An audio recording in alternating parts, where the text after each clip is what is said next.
Well, good morning. Welcome to the Center for Spiritual Living. Welcome in person and welcome online. My name is Miki Suzuki. I have the pleasure of directing the celebration choir. We're going to kick off today's service with this very energetic song.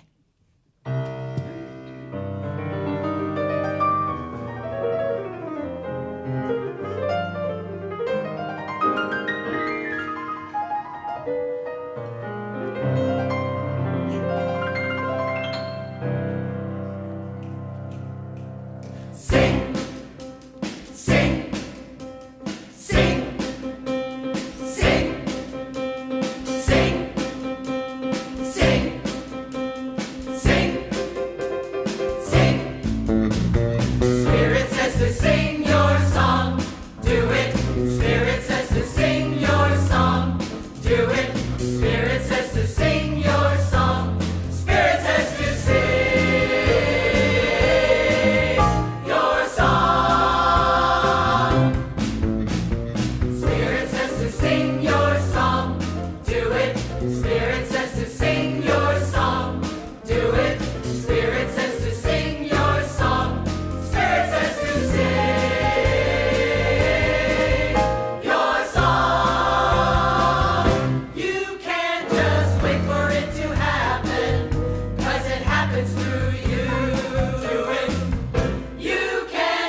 beautiful combination of music. Spirit says to sing your song. Because Spirit sings, universe. A verse of the universe, and at the heart of that beat is love. For love is the highest name that human beings have been able to come up with for this thing called God. Known by so many traditions with different nuances, but basically it comes down to love. The drawing power of Spirit bringing creation back to itself.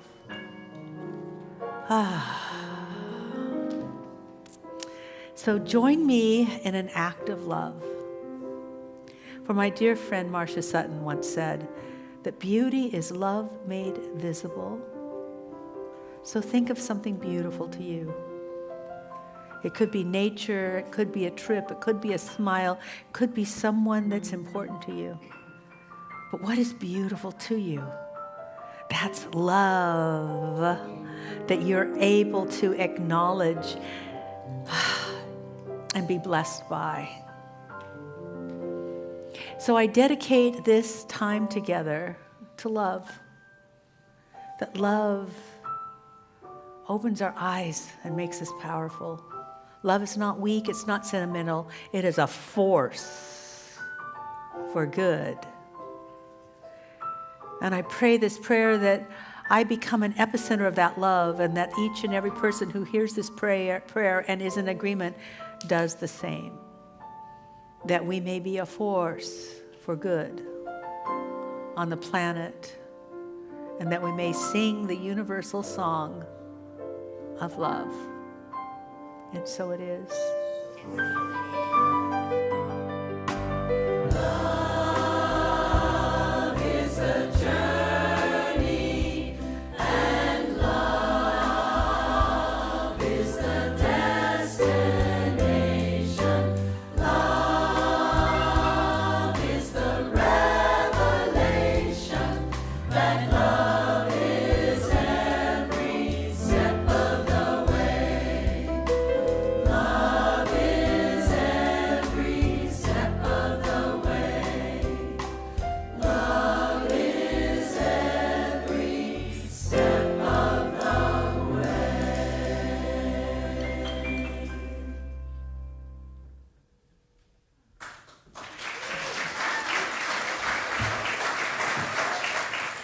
Isn't that fantastic? Sorry, there's a few things up here. Just being serenaded by the celebration choir this morning. So blessed. Thank you, everyone. Can we have another hand for the celebration choir?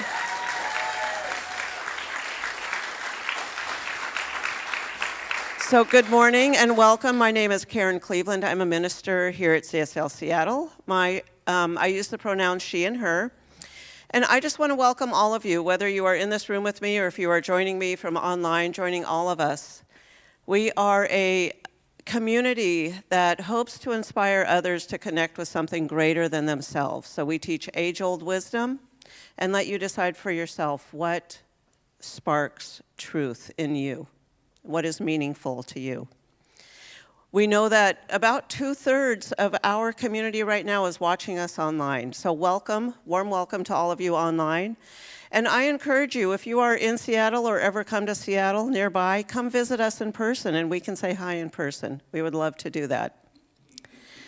If you are in-house with me today, you will find, if you've never been here before or one of your first times, we have these connection cards in the seat backs in front of you. And in these, you can find information about us. You can also sign up so that you can hear from us and find out what we're offering and what our classes and events are. We have a lot of good events coming up, so you want to make sure that you are connected with us. Also, you can do that online, a link in the chat or on our webpage or on our app. You can connect with us online. And then I want to remind everyone that we are also on social media, so Facebook, Instagram, TikTok. You never know where you're going to see us. And when you do, and you like what you see, please like, share, subscribe. Mostly share, because if you love it, someone else is going to love it. Someone else needs to hear that today. So thank you for being here, and I am looking forward to hearing more from the choir. Thank you.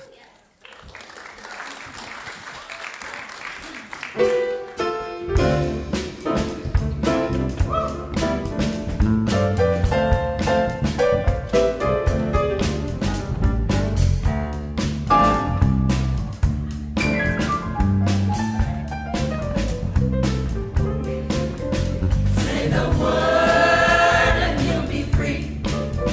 Say the word and be like me. Say the word I'm thinking of. Have you heard the word is love? It's so fine, it's sunshine, it's the word love. In the beginning, I misunderstood, but now I've got it. The word is good. Spread the word and you'll be free. Spread the word and be like me. Spread the word I'm thinking of. Have you heard the word is love? It's so fine, it's sunshine, it's the word love.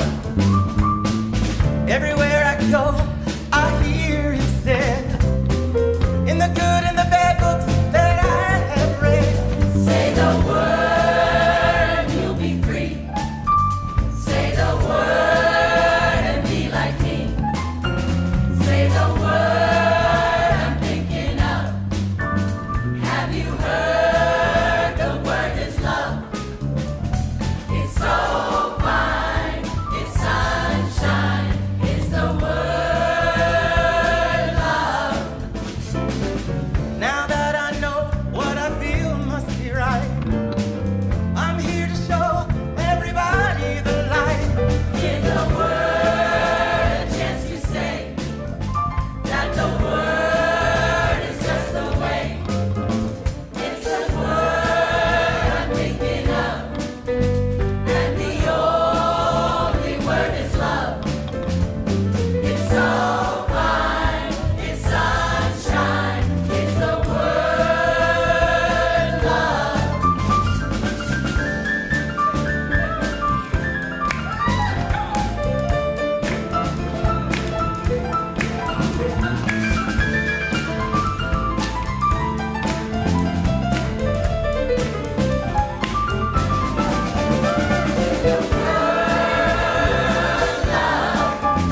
Say the word love. Say the word love. Say the word love.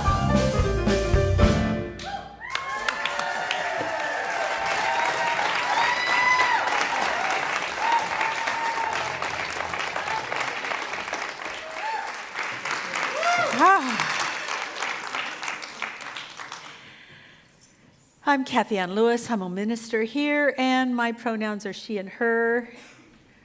And but back to that other slide, Paula. Didn't that slide go well with the choir? I mean, wasn't that just a visual delight? So let's just heighten the senses, honeys. This was a good day. It's a good day. Yeah, you got to. Now, for next year, we're going to have the seats, that vibrate at the right times. So that, your word, so the word. And then when I make a point, I won't be here next year. But anyway, when somebody, oh, come on. It's okay. It's okay. It's okay. You got a whole year to take advantage. And I'm giving you my best stuff this year. I mean, you'll be so full of, you're going to be so full of cheesecake. You're going to say, can we have a break? I mean, Kathianne, anyway. So but wouldn't it be kind of fun? That in case that when somebody makes a point and nobody got it, that the chair would go boop. Okay. So today's talk title is Separation of Church and Hate. Because not you, but sometimes people of faith traditions can become hateful, and it's because they misunderstand their own scriptures. Almost any religion can pick and choose and find justification for what bothers them anyway. And I want to talk about that. But to do that, to really give you the idea of where I'm coming from, I want to give you a little of my history. In high school, I discovered world religions. I did not grow up in a Christian family. They were agnostics and atheists, but I lived in a small town in Oregon where there was a church every 3 blocks, so it was hard to avoid. And it gave me something to do on Sundays. My mother said I could go anywhere if I could walk, so I did. I'm out of here. And Sunday school was kind of delightful. Jesus loves me, this I know, for the Bible tells me so. And in a family that did not show any kind of emotion, that was good. I was all over it. But then I discovered world religions in high school, and I devoured everything I could read about them. They were so interesting.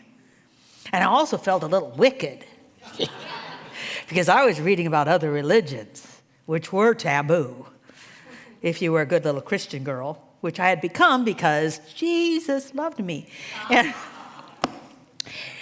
And yet, unfortunately, to this girl, I not only felt a little wicked, I then started feeling a little guilty because I started seeing similarities in what people taught at the core of their teaching.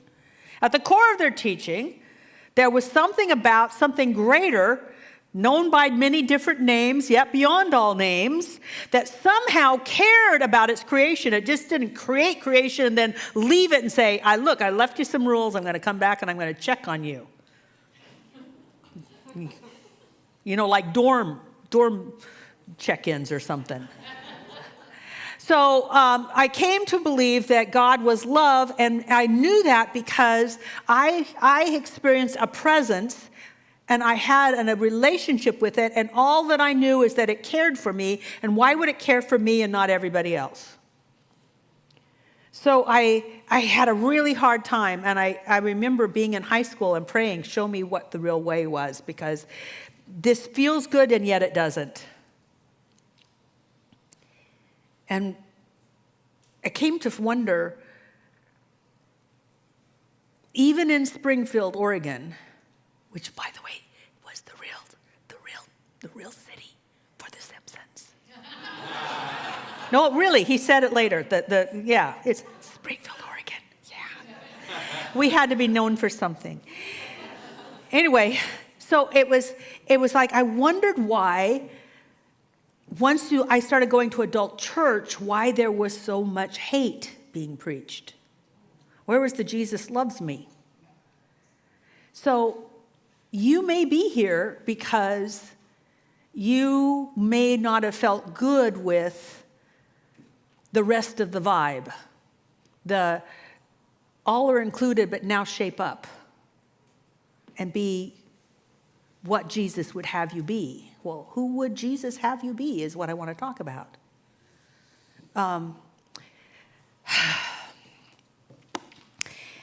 There have been so many religious wars, and even if they weren't religious wars, often religion was justified by some scripture that somebody cherry-picked out of a holy book, whether it's the Quran or the Bible, Old Testament, New Testament. Doesn't matter, cherry-picked. Because for whatever verse could be found that would justify humankind's inhumanity to humankind, there'd be a whole bunch of others that said, don't do that. And that's what I want to talk about. I want to talk about this because, where is God in all this hate? And besides that, where's Jesus? Where's Jesus? What I know is that he hung out with the most despicable outcasts of society at his time and place. If there was anything that was, and they were really into the unclean, if there was anything unclean, Jesus was in the middle of it. I mean, it's like, oh God, let's see, where are the lepers? Where are the women who at the moment are accused of being prostitutes or adultery or, bleeding? Ah!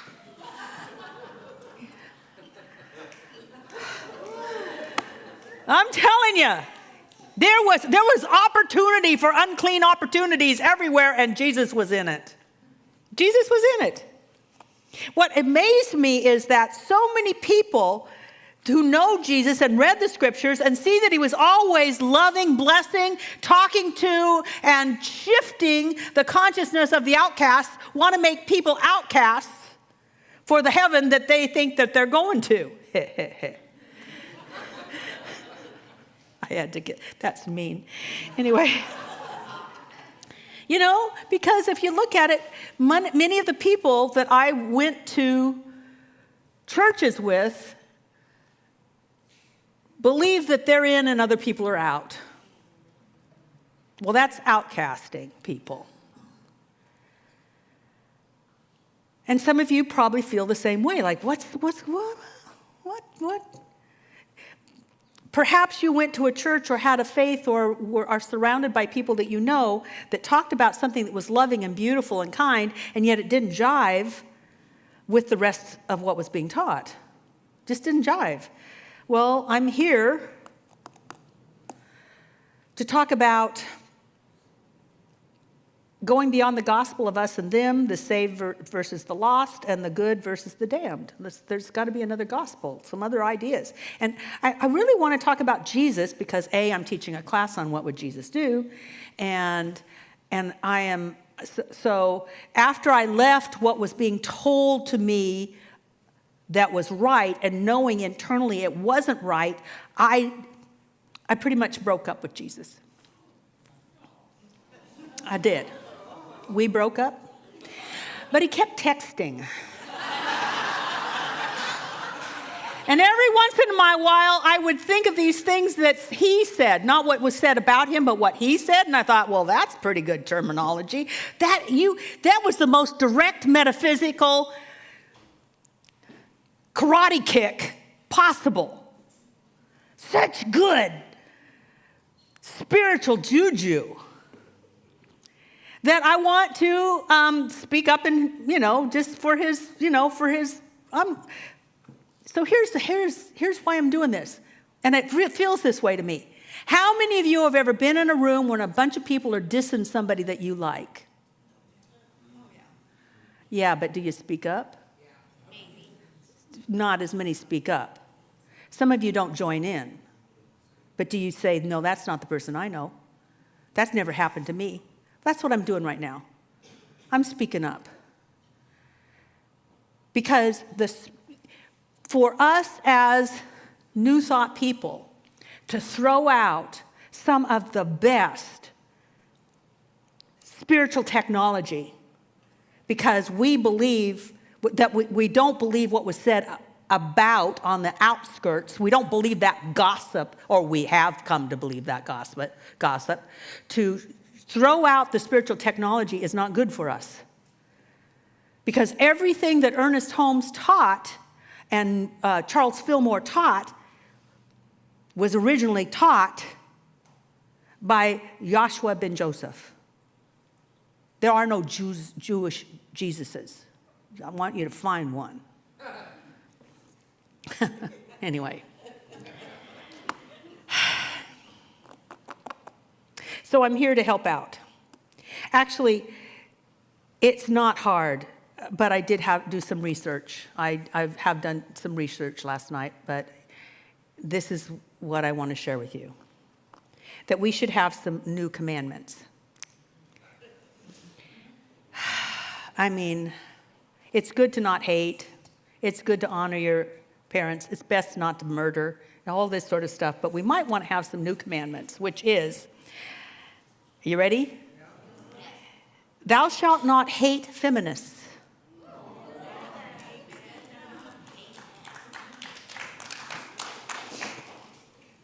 Unfortunately, Paul said, and this is what a lot of people hang their hat on, Paul, who was a conservative / right-leaning Pharisee before his conversion, often spoke from his upbringing and early religious conditioning when he said things like, "But suffer not a woman to teach, nor to usurp the authority over a man, but to be in silence."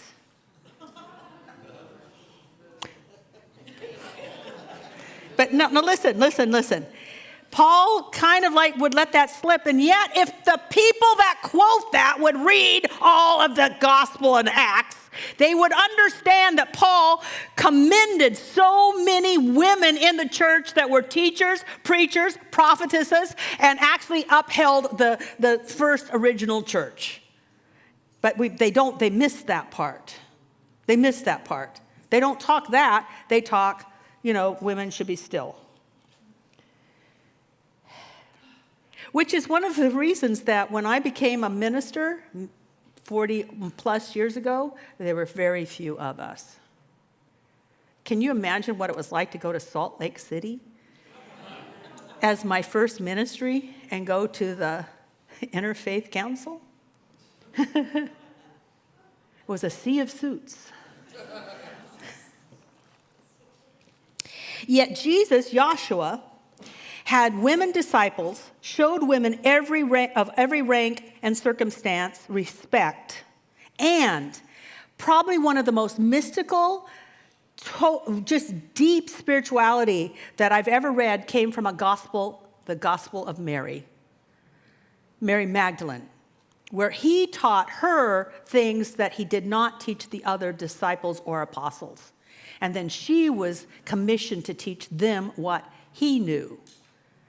And they actually said, and it says this in the gospel, and the apostles said, well, why are you teaching us? Why didn't he teach, why did he teach you this and not us? And should we believe this? And she said, well, this is what I've got. But they believed it. What I want to say is maybe she was listening.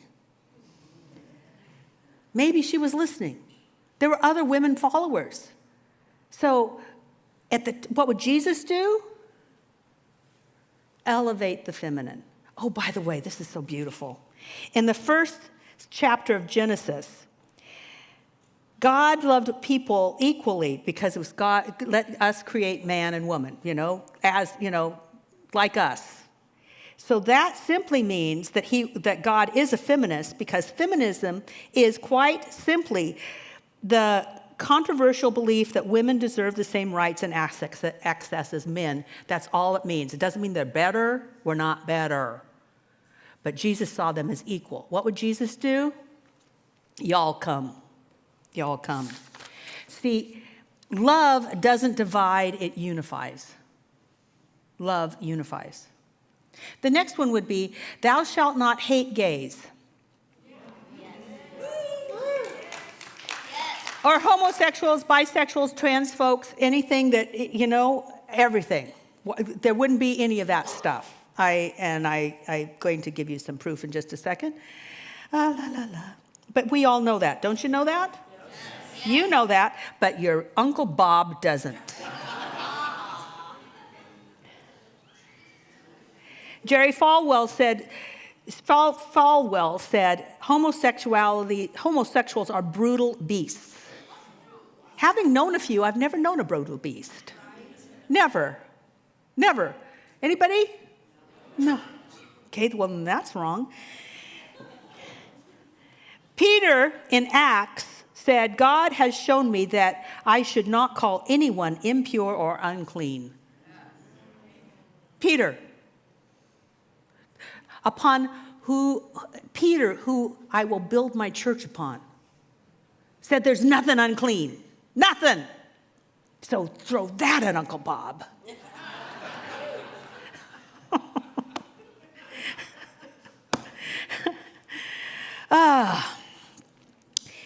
You'd think that the teaching like judge not lest you be judged, or do unto others as you would have them do unto you, or love your neighbor as yourself would be pretty much cover, don't try to be mean to other people that aren't like you.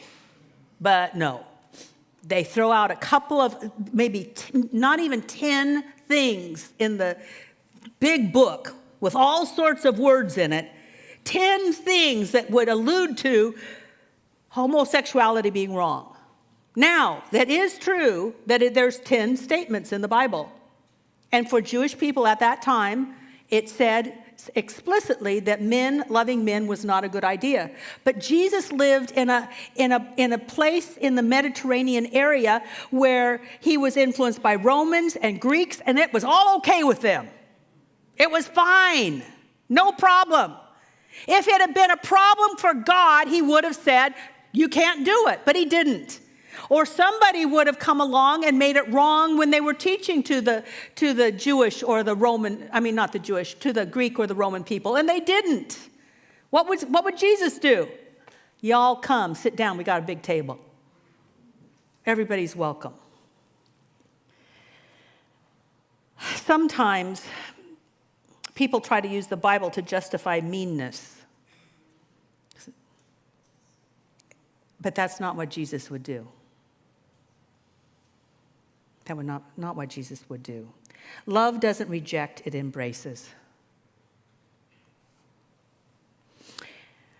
Ready for the next one?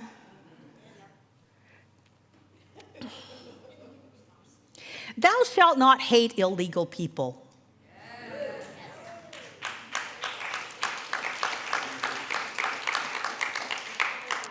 Thomas Jefferson said, shall oppressed humanity find no asylum in this globe?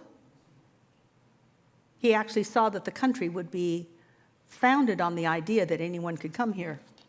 Now, I'm not saying that people who have come in an illegal manner shouldn't be processed and maybe deported or found a way to become part of the population.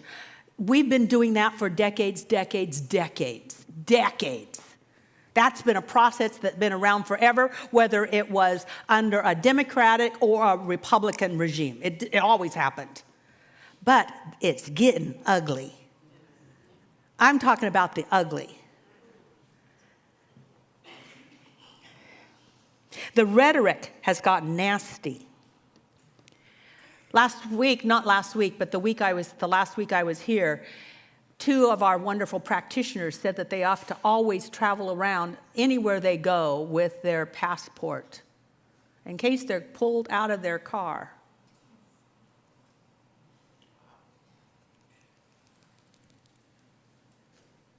Some of you have taken a class from Cindy Clay recently, and she has 2 adopted daughters who she makes take their birth certificate with them anywhere they go. Now, where would Jesus stand? According to Jesus' gospel, the gospel of love, individuals and nations are called to welcome the stranger, and he then warns people that they shall be judged by how they treat the stranger. Paul in Romans said, extend hospitality to the stranger. See, love doesn't cast out, it invites. If we're going with the Old Testament, there are so many verses. I mean, like, I could give you a small pamphlet of the verses in the Old Testament that says, you shall welcome the foreigner, you shall welcome the stranger, because you were once in Egypt, a stranger and a foreigner in a foreign land, so don't do what they did. Woof. Be nice. Be nice. Love doesn't cast out, it invites. So I'm just going to leave with the last one. Thou shalt not hate people who follow other religions.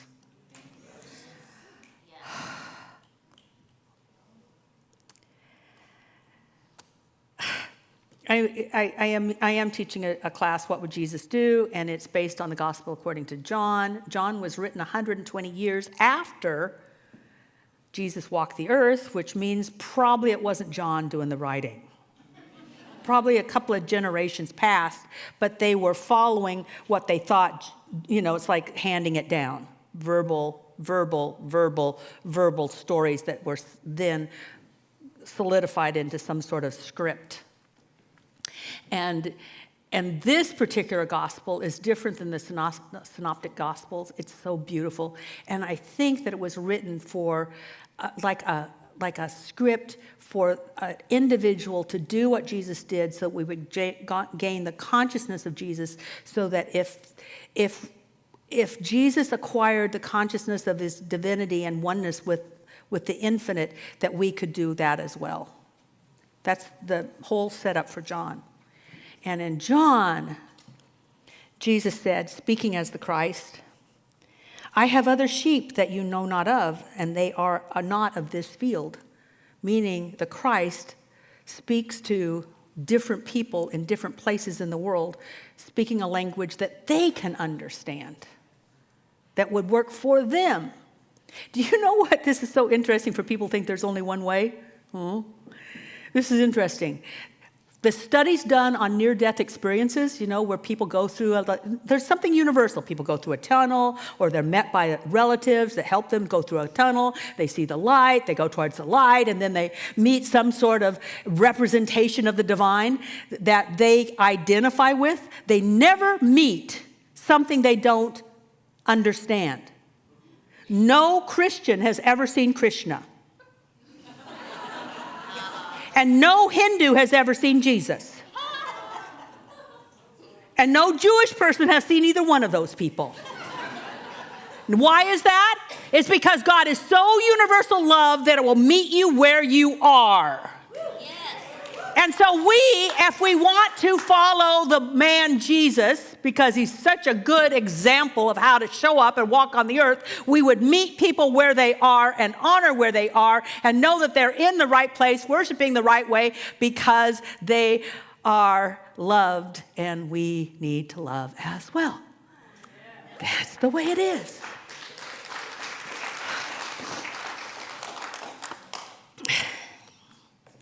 Love doesn't see other. Okay, that sounds good, doesn't it? You know why some people went, Because you know who you have to love now. The thems. But that means us and them, which Jesus didn't do us and them. It can only see itself. When we move into love, we can only see itself. Love itself. Let's pray.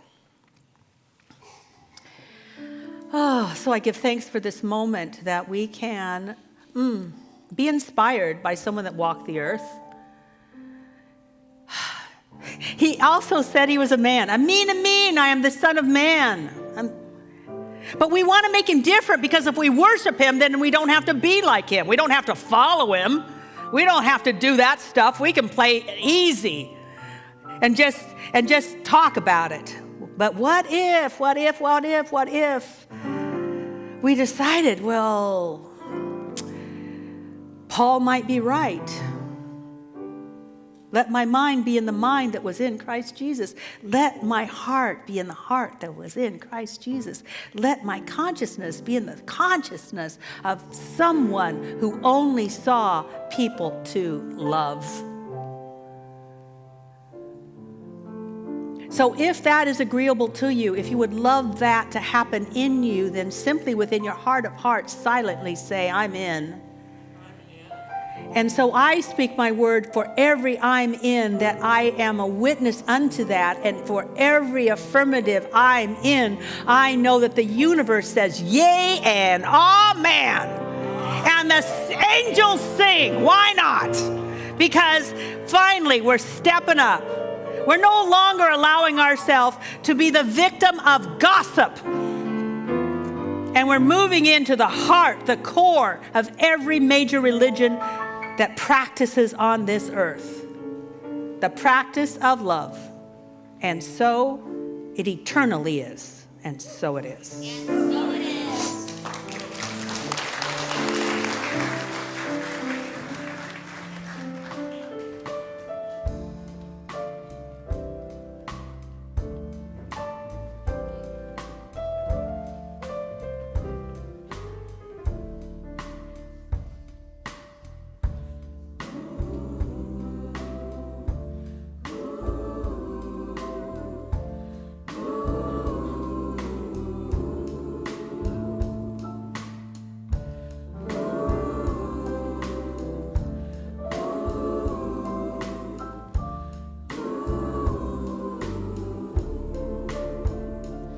I can feel the power of love inside me. Feel the power of love. I can see the evidence around me. We are the power of love. And my eyes are open to the truth I now embrace. And my heart is opened by Spirit and by grace. I can feel the power of love inside me. Feel the power of love. I can see the evidence around me. We are the power of love.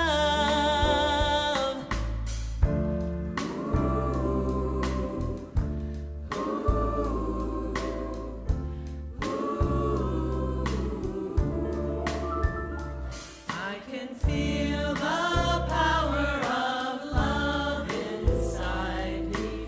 Feel the power of love. I can see the evidence around me. We are the power of love. And my eyes are open to the truth I now embrace. And my heart is open by Spirit and by grace. I can feel the power of love inside me. Feel the power of love. I can see the evidence around me. We are the power of love. And my eyes are open to the truth I now embrace. And my heart is open by Spirit and by grace. I can feel the power of love inside me. Feel the power of love. I can see the evidence around me. We are the power of love.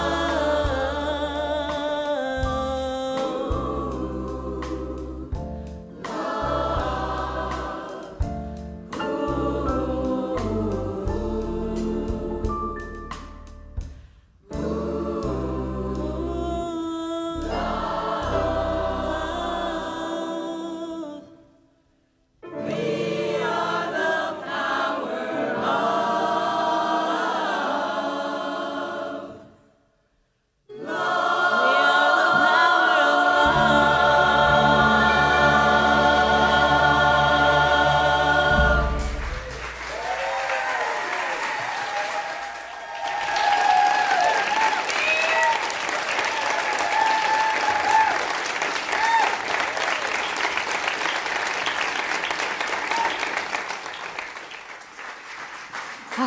Don't they look like a bouquet of roses? Oh.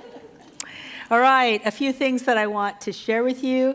But first, I want to let you know that I will be asking for your support because this center, I think, deserves some support, frankly.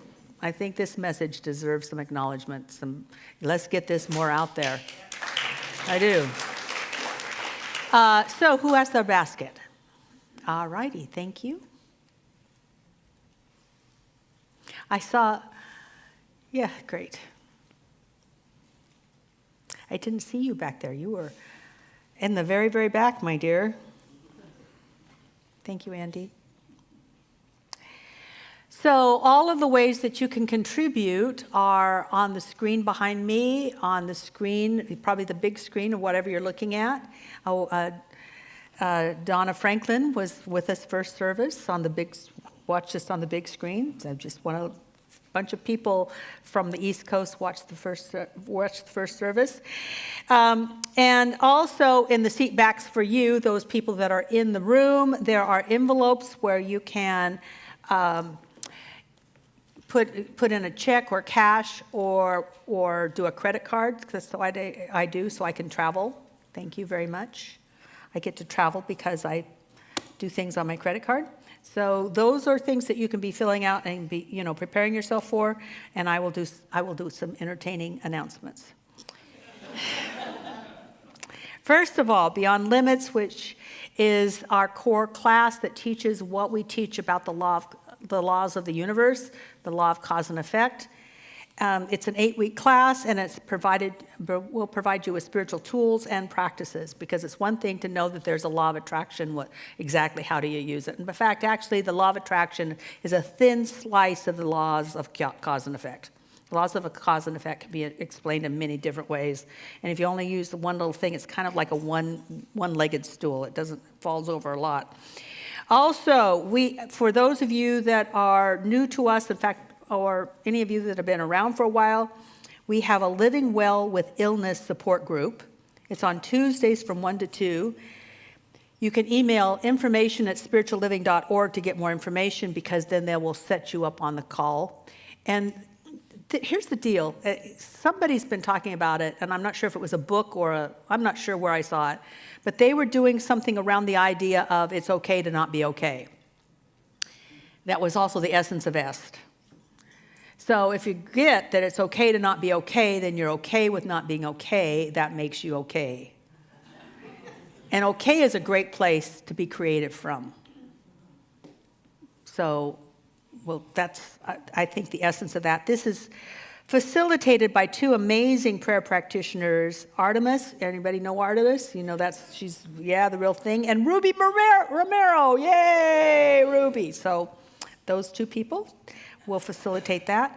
Also, this summer, we will once again have CBEC, which is a beautiful opportunity to not only have a lot of fun or do spiritual study or whatever rocks your boat. In fact, there's kayaks, so you can rock if you choose. Or you can rock the chairs on the porch. There's all sorts of ways to become involved, and involvement is very, very important. In the last Friday email that I did, the letter that I did, I quoted a study that said that people that belonged in tight communities had 30 to 50% less chance of developing dementia in their later years. Oh, heck yes. I mean, if you could bottle that. Ooh, let's just try it.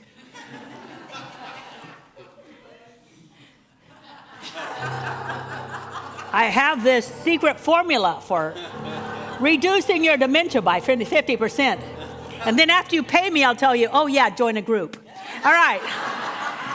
But it's community. It's not just I know people, but it's people you can feel close to. And I've noticed that CBEC has the tendency to bond people together that didn't even think that they would know each other or like each other. It's a really powerful place to be. And also, how many of you have gone to Peru? Raise your hands if you've been to Peru. Guess who's coming to Peru? Camilla. Camilla's coming to CBEC. I know. She was our guide for like decades.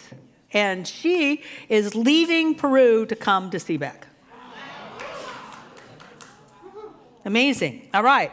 Then, something else.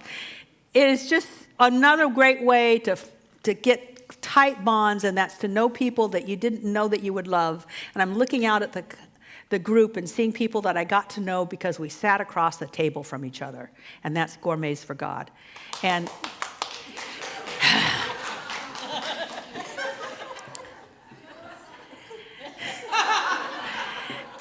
she's sort of like the Gourmet for God seal. Anyway, I gotcha. Okay, I love it. Anyway, more information about that at the Gourmets for God table out in the lobby. And if I was going to make it in a tight, succinct description, it is do what you love to do and invite people to do it with you, and then invite those people to pay a little money, and that goes to the church, and it's one of our fundraisers, like fundraisers. And everybody wins. Everybody wins. So find out more about that at the table with the checks. You can't miss it. It's out there. Those are all my announcements. And we now have our basket. And Jim is going to bless the offering. And so's Jerry Paul. And I don't know what people are doing. But anyway. Just let's get some more people in line over here so I can guess. Anyway. So one of the traditions we have here is that we bring the offering forward so that we get our body involved in this, and it becomes our sacred ritual to beautiful music. And let us begin.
I match.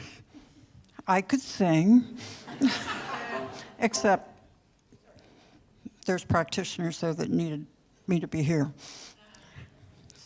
I'm Jerry Paul. I'm a practitioner, and I have to have my cheat sheet. I woke up too early. I'm not a morning person.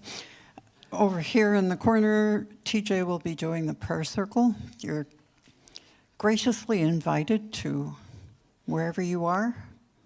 Just move up a level, not a little.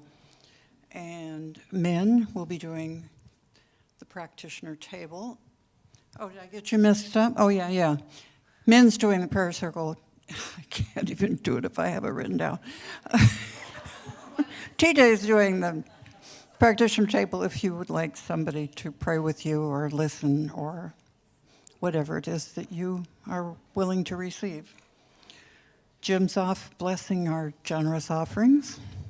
I will be across the street at 12:30 for the grief circle.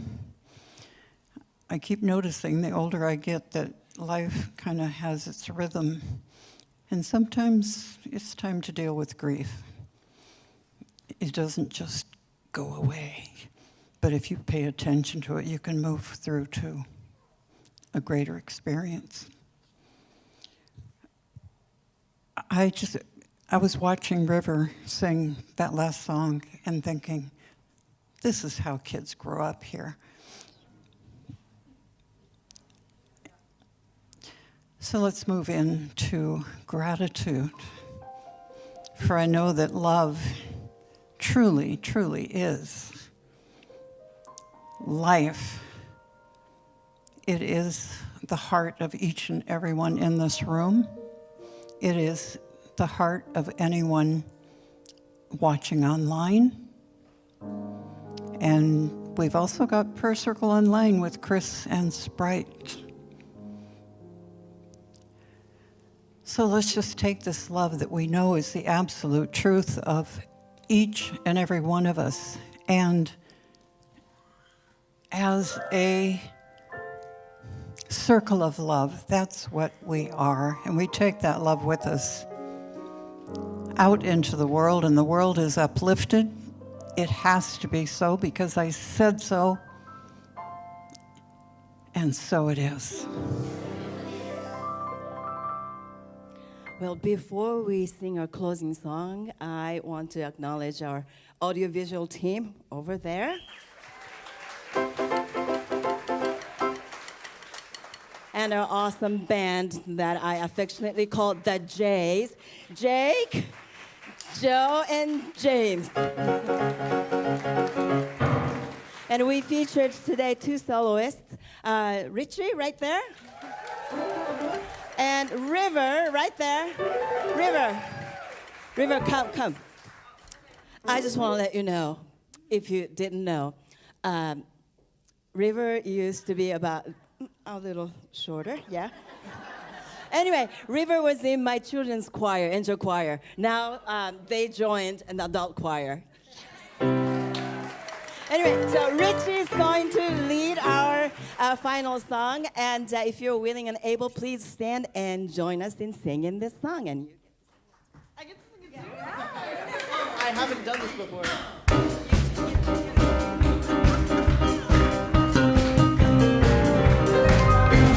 I sing my love, I sing my love, I sing my love into the world. I sing my love, I sing my love, I sing my love into the world. I sing my love, I sing my love, I sing my love, I sing my love, I sing my love to the world. I live my peace. I live my peace. I live my peace.